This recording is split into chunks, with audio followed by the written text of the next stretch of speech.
Hello বন্ধুরা, welcome back to my channel flavours by Shubhra. চলে এসেছি আজকে আরও একটি রেসিপি নিয়ে। আজ আমি তৈরি করব ডিম পটলের কারি। চলো তাহলে পটল দিয়ে ডিমের কারিটা তৈরি করা যাক। আমি ডিম সেদ্ধ করে নিয়েছি আর পটল এইভাবে ছুলে নিয়েছি।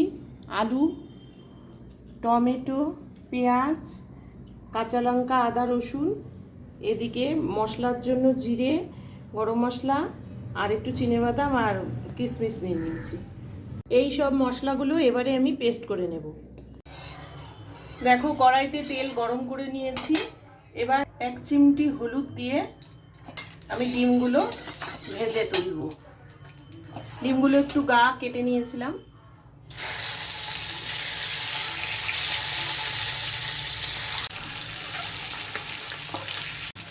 ডিমটা লাল করে ভাজা হয়ে গেছে, এবার আমি তুলে দিচ্ছি। ওই তেলেই এবার পটলগুলো ভেজে তুলব।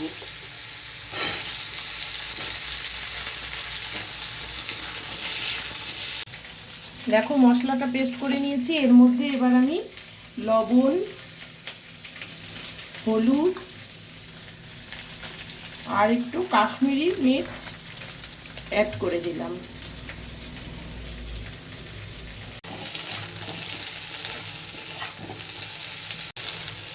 পটলগুলো এবার আমি তুলে নিলাম।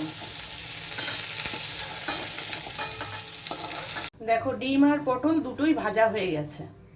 এবার ওই কড়াইতে আমি একটা তেজপাতা ছেড়ে দিলাম। এবার আলুগুলো ছেড়ে ভেজে নেব। এখন আমি পেঁয়াজ কুচিটা ছেড়ে দিলাম। এবার টমেটোটাও দিয়ে দিচ্ছি। এবারে মশলাটা দিয়ে দেব।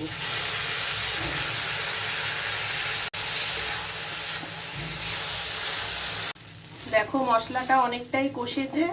এবার আমি পটলগুলো ছেড়ে দিচ্ছি। পটলটা দেওয়ার পরে আমি 2 চামচ টক দই ফেটিয়ে রেখেছিলাম, ওটাও দিয়ে দিলাম।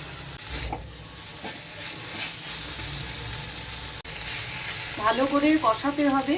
কষাতে কষাতে একটু দেখে নিতে হবে পটলটা আলুটা সেদ্ধ হয়েছে কিনা। তাহলে অল্প জল দেবে, না হলে কারি কারি থাকলে রান্নাটা খেতেও ভালো লাগবে। কষা হয়ে গেলে ডিমটা ছেড়ে দেব। দেখো সব সবজিগুলো মোটামুটি সেদ্ধ হয়েই এসেছে। আমি এবার অল্প জল দিলাম, কারণ এটা ডিম পটলের কারি তৈরি করব, তাই জল দেওয়া চলবে না। অল্প শুধু সেদ্ধ হওয়ার জন্য অল্প জল দিচ্ছি। ভালো করে সেদ্ধ হয়ে গেলে তারপর আমি ডিমটাকে ছেড়ে দেব। এবার আমি ডিমটা ছেড়ে দিচ্ছি।